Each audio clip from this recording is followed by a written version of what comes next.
They say we offer simple answers to complex problems. Well, perhaps there is a simple answer. Not an easy answer, but simple.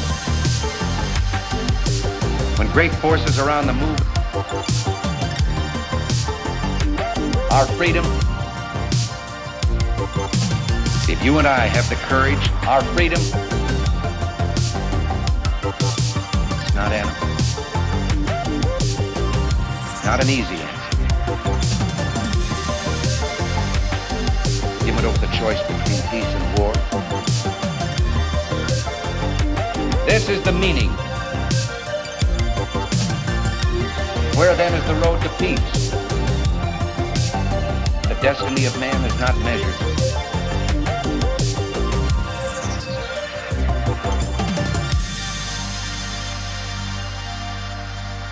And he said there's something going on in time and space and beyond time and space.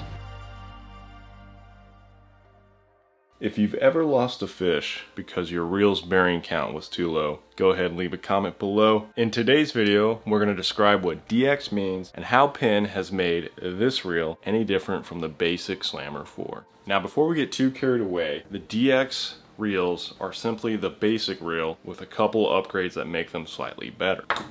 Now, as of the making of this video, good luck finding DX models on Penn's website. The only trace is what appears to be a Slammer DX behind two basic Slammer 4s and a photo gallery image. I emailed Penn and inquired as to why their website makes no mention of the DX line, and they simply said, nothing. I don't blame them. Who would want to email me back anyways? A few months ago, I bought this Slammer DX from an Australian tackle shop online.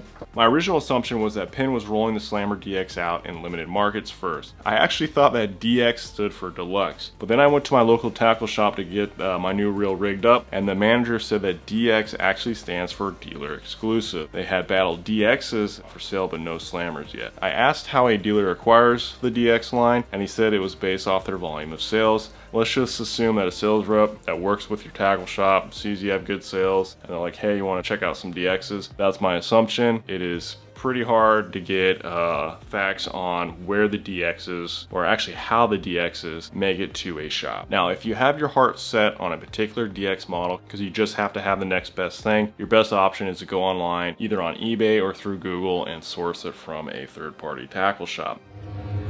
An obvious place to start is body construction. The basic Slammer 4 is the classic Penn black and gold color scheme. The DX model is silver and black, which sort of falls in line with the color scheme of many other saltwater spinning reels across the industry. If you look closely on the Slammer 4 DX, the silver paint has subtle blue sparkling and a gloss finish. Don't expect to see blue sparkles on many other Penn reels. All of the body markings or symbology is almost identical between the two reels. However, there is a blue DX on the spool skirt and the model number is followed by a DX. All of the body cuts and lines appear to be identical. This makes sense as we want the reel to be an upgrade and not a completely different reel, necessitating excessive manufacturing steps. Parts commonality was an obvious objective for Penn. If we look at the line roller, we can see that the OG is gold and the DX is silver. Information is limited, so I can't tell for certain whether they are different materials, say stainless steel versus brass, or just a difference in color or finish. Both spooled up with line and a rubber band. Let's take a look at weights. Their weights came in identical at 15.2 ounces, so no benefits gained in this department. Both product boxes report that the reels weigh 15 ounces, so it looks like my scale is right in the zone.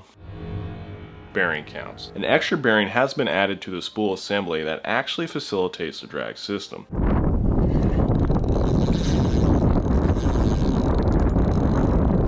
The DX spool has been slightly modified to accept one more bearing. The basic 4 has more material, however the main shaft tunnel on the DX has been drilled just a little bit deeper to accommodate two sealed stainless steel bearings as opposed to just one. From Penn's website, they state, we redesigned our Slammer drag system to not only be better sealed, but also offer a wider range of usable drag, all while being bearing supported for extra smoothness. So I interpret this to mean that the drag system of the Slammer 4 DX is now extra smooth. I'm no engineer, but this smoothness may eliminate jerkiness in drag systems when they need to start up for a running fish. This may also assist in producing a linear drag curve Poor quality drag systems are less predictable and typically require harsher drag startups, so they're a little bit jerky when the fish starts pulling on your spool. In other words, the fish has to exert more force in order to get the drag moving. This puts extra stress on your line. A smoother drag system should improve your drag startups. Alright, here's my confliction with the added bearing to the spool. I'm having a hard time picturing how a drag system would need 2 bearings in the spool as opposed to 1, because after all, you're not feeling the resistance in the spool. Essentially, the fish is. So the question is how much is that helping smoothen out, if that's even a word. The question is how much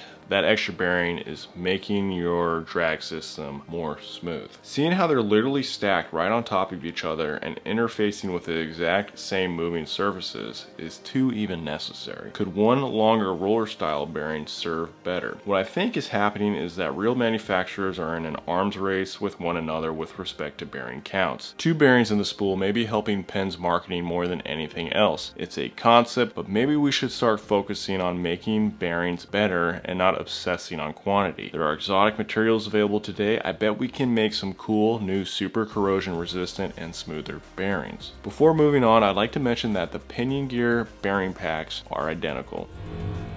Gears and ratios. The most exciting upgrades to the SLAMMER IV DX are the CNC, ultra durable, and stainless steel main and pinion gears. The basic SLAMMER IV utilizes hardened brass for their gears. Now I took 15 minutes and googled material properties of brass compared to stainless, so I'm pretty much an expert at this topic. It appears the jury is out on corrosion resistance with brass, possibly edging out stainless. However, brass is also easier to machine with high thermal conductivity. I don't really see our real gears generating that much heat, though if you have a really big fish and you're battling it quite extensively, there might be some heat buildup and brass might have an advantage. However, stainless steel generally has higher strength and hardness. Brass may be the better value for the manufacturer and consumer, but stainless steel may make this reel over-engineered and thus very durable for heavy duty. I'm very curious to compare gear wear of the 2 reels within a few years. Ratios and inches per turn are identical. Now a small side note, the main gear washer on the DX appears copper, whereas the main gear washer on the basic SLAMMER appears to be steel. I'm not sure if this is a material science consideration, costs, or whatever happened to be available at the factory.